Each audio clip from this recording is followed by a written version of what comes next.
नमस्कार, आप देख रहे हैं SPN9 न्यूज और मैं हूं आपके साथ मनीष कुमार सैनी। हैदराबाद सीट से बीजेपी की उम्मीदवार माधवी लता ने वोट डालने के बाद कहा कि आपका मत तेलंगाना और हैदराबाद में बदलाव लाएगा। आंध्र प्रदेश कांग्रेस की अध्यक्ष और कडपा सीट से चुनाव लड़ रही YS शर्मिला ने कहा कि मुझे भरोसा है कि मेरी जीत होगी। लोकसभा चुनाव के चौथे चरण को लेकर हो रही वोटिंग के बीच कांग्रेस की पूर्व अध्यक्ष सोनिया गांधी ने बड़ा ऐलान किया। उन्होंने कहा कि स्वतंत्रता की लड़ाई से लेकर आधुनिक भारत बनाने में महिलाओं का बड़ा हाथ रहा है। आज महिलाओं को भयंकर महंगाई का सामना करना पड़ रहा है। ऐसे में हम एक क्रांतिकारी गारंटी लेकर आए हैं। कांग्रेस की महालक्ष्मी योजना के तहत गरीब परिवार की महिला को हर साल 1 लाख रुपए देंगे। ऑल इंडिया मजलिस इत्तेहादुल मुस्लिमीन के चीफ असदुद्दीन ओवैसी ने लोगों से मतदान करने की अपील की।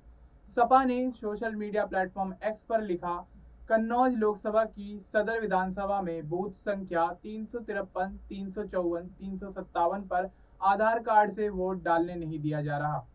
धीमी गति से हो रहा मतदान, चुनाव आयोग संज्ञान ले, निष्पक्ष मतदान सुनिश्चित हो। पश्चिम बंगाल के बर्धमान से बीजेपी उम्मीदवार दिलीप घोष ने कहा कि जब मैं गांव में गया तो महिलाओं ने बताया कि वे वोट नहीं डाल पा रही हैं। टीएमसी की आदत है लोगों को धमकाने की। टीएमसी के गुंडे बूथ में एजेंट्स को घुसने नहीं दे रहे हैं। मुझे उम्मीद है कि स्थिति बेहतर होगी। टीएमसी को उम्मीदवार नहीं मिले, इसलिए वे अभिनेताओं को चुनाव में मैदान में लेकर आए हैं। टीडीपी चीफ चंद्रबाबू नायडू ने वोट डाला। उन्होंने कहा, मैंने बूथों पर अपने राजनीतिक करियर में इतनी भीड़ कभी नहीं देखी। लोग अमेरिका, बेंगलुरु, चेन्नई से वोट डालने के लिए आ रहे हैं। लोग लोकतंत्र की रक्षा के लिए वोट डालने आ रहे हैं। उधर हैदराबाद से सांसद और AIMIM उम्मीदवार असदुद्दीन ओवैसी अपनी पत्नी के साथ हैदराबाद के एक बूथ पर वोट डालने पहुंचे। सपा अध्यक्ष अखिलेश यादव ने ट्वीट कर कहा कि संविधान को बचाने के लिए शक्ति जुटाइए, हर हाल में वोट डालकर आइए। जिस तरह स्वतंत्रता आंदोलन में हमारे स्वतंत्रता सेनानियों ने अपनी जान की परवाह न करते हुए संघर्ष किया था, आज फिर वैसा ही समय आ गया है जब स्वतंत्रता और संविधान के लिए कुछ कर गुजरने की जरूरत है। संविधान सेनानी की तरह घर से निकलिए और अपने भविष्य के लिए वोट डालकर अपने वोट की ताकत दिखाइए। जो रुकावट रास्ते में आए उसको एकता की ताकत से पार करके वोट डालकर आइए। जय स्वतंत्रता, जय संविधान। बसपा चीफ मायावती ने ट्वीट कर कहा, देश में लोकसभा के लिए 7 चरणों में हो रहे आम चुनाव में आज चौथे चरण की वोटिंग में अपने वोट के बहुमूल्य अधिकार का प्रयोग जरूर करें। पहले मतदान फिर जलपान का संकल्प लगातार जारी रखना है, तभी जनहित व जन कल्याणकारी अच्छी सरकार देश में संभव है।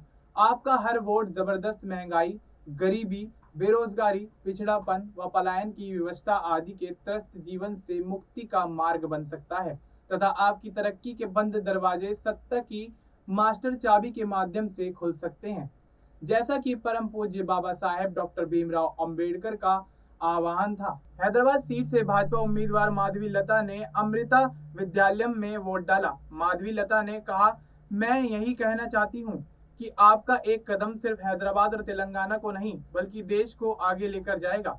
इससे तेलंगाना का विकास तो होगा ही, साथ ही देश की अर्थव्यवस्था को 5वीं से पहले नंबर पर ले जाएगा। पीएम मोदी ने चौथे चरण की वोटिंग से पहले ट्वीट कर कहा, लोकसभा चुनाव के चौथे चरण में आज 10 राज्यों और केंद्र शासित प्रदेशों की 96 सीटों पर मतदान हो रहे हैं। मुझे विश्वास है कि इन सभी सीटों पर लोग भारी संख्या में मतदान करेंगे, जिसमें युवा और महिला वोटर बढ़ चढ़कर हिस्सा लेंगे। आइए अपने कर्तव्य को निभाएं और लोकतंत्र को मजबूत करें। पश्चिम बंगाल में चौथे चरण की वोटिंग से पहले फिर हिंसा की घटना सामने आई है। यहाँ के ईस्ट बर्धमान में टीएमसी कार्यकर्ता पर बम से हमला कर दिया गया है। इस हमले में टीएमसी कार्यकर्ता की मौत हो गई है। मृतक की पहचान मिंटू शेख के तौर पर हुई। टीएमसी का आरोप है कि मिंटू चुनाव संबंधी कार्य करके लौट रहा था, तभी उस पर हमला किया गया। टीएमसी ने आरोप लगाया है कि इसके पीछे सीपीएम समर्थित गुंडे हैं। वहीं सीपीएम का कहना है कि यह टीएमसी में 2 गुटों के बीच झड़प का मामला है। वहीं पुलिस का कहना है कि मिंटू की हत्या पुरानी दुश्मनी के चलते हुई है। देश और दुनिया की तमाम बड़ी अपडेट्स के लिए आप देखते रहिए SPN9 न्यूज। मिलते हैं आपसे अगले वीडियो में, तब तक के लिए नमस्कार।